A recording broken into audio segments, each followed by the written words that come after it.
A lot of B2B service businesses are currently trying to build their own software tools and systems using things like Claude and Codex, and you might be one of them. But building your own software does come with its own security woes. And in today's video, I want to share with you 3 of the most common things I see when people are building their own apps with AI. And that's one thing that a lot of the AI hype bros fail to mention when they're off telling you to replace all of your SaaS subscriptions and your current systems with things you've built yourself with AI. And that is that when you're using these tools, they're trying to satisfy you. You've said you want this page or this feature, and AI is going to code and try and build that for you. And you go, yes, perfect.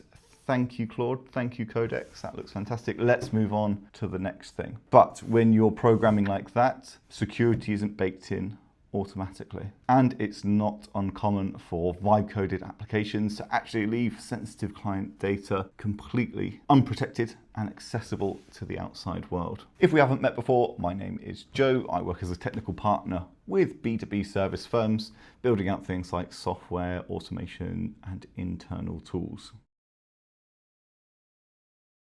So the first security issue that a lot of people fall foul of is a lack of basic security architecture and a focus on the happy path of development. So you're very focused probably on developing some interesting and useful features for the use of your team or for your customers to use. However, the question is, what happens when people use it outside of how you intended? How is the server or wherever it's hosted going to react when 10,000 requests hit one page within the space of a second? Are your sessions handled securely? It's very likely that the software you've developed is missing these extra resilience layers, like rate limiting secure sessions and robust error tracking. Now, all of these things aren't as interesting or as sexy as developing the core product and thing that you're trying to achieve, but they do need some time, thought, and attention. And this is to make sure that they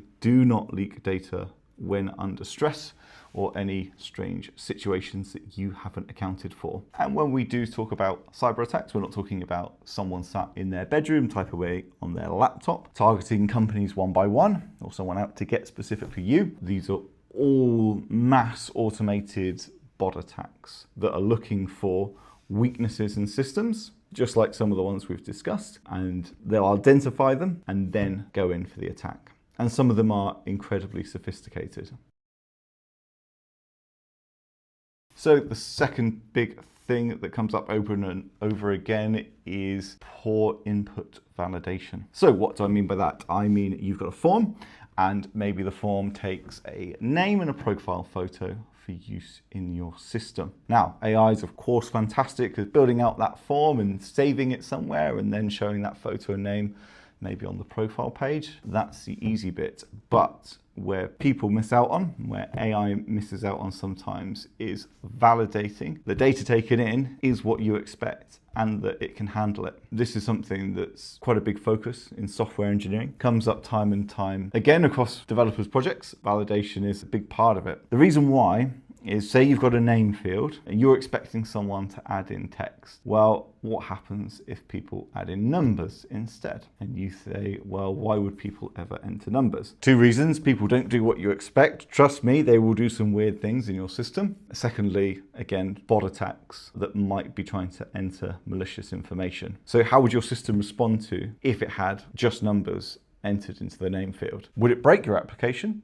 Or would it continue to work as expected? Entering numbers into a name field is probably not a big deal, but what if someone entered in a malicious script instead, and when it was saved to your database and then loaded on the profile section, it somehow gave an attacker access to your system through some sort of backdoor, or was a script to steal some of your data? Same with the image field.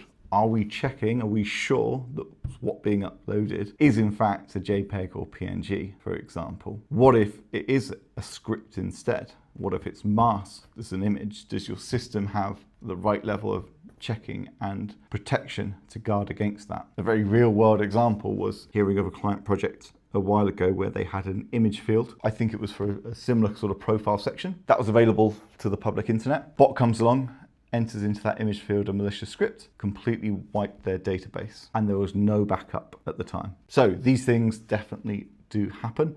And again, AI is not going to be making this the focal point. So you can direct it and asking it to be more secure and asking it to look out for some of these things, but it's not going to do it usually right out the gate.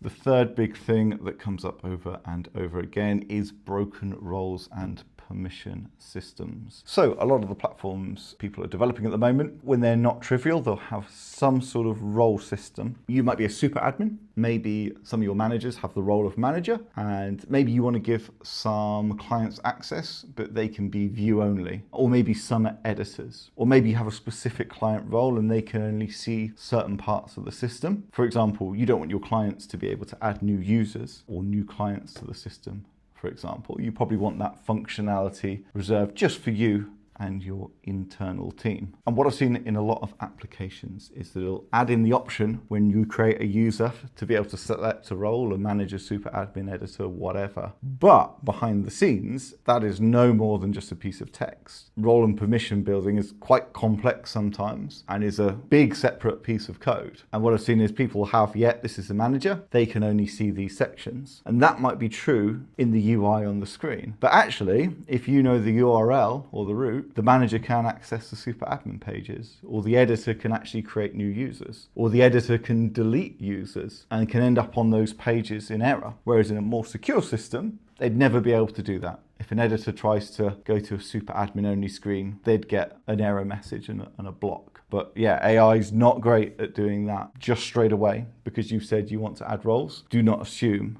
that it's built out all of the permission architecture and code for you. Now, this one can leave you open to malicious attacks, but usually the more likely issue is that you end up giving your clients access to their system. They have their own dashboard and data, but somehow, well, I say somehow, through this lack of permission, code and security, they end up seeing another client's data. So seeing another client's data on its own probably isn't, the biggest thing, but you might reveal sensitive information to them that shouldn't be shared. You may have to report the data breach to the ICO.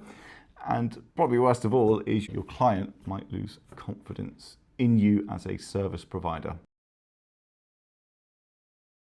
So all of this isn't to say stop using AI kind of coding platforms to build your own software. Keep going, but do think if you are building things that are complex and are handling sensitive information, you really want to get a senior engineer to review your code before you put it out in the wild to look for some of these obvious security flaws and to really harden the application. So you can still do 80% of it, but I think you need someone technical to get you over the line and do that final 20%, especially on the security side. There's probably other areas as well outside of security that would benefit from an expert set of eyes. And look, I'm not really pitching myself here. If we did work together, you saw my website, that'd be great, but it doesn't have to be me, but it's got to be someone. Someone technical really needs to take a look over it.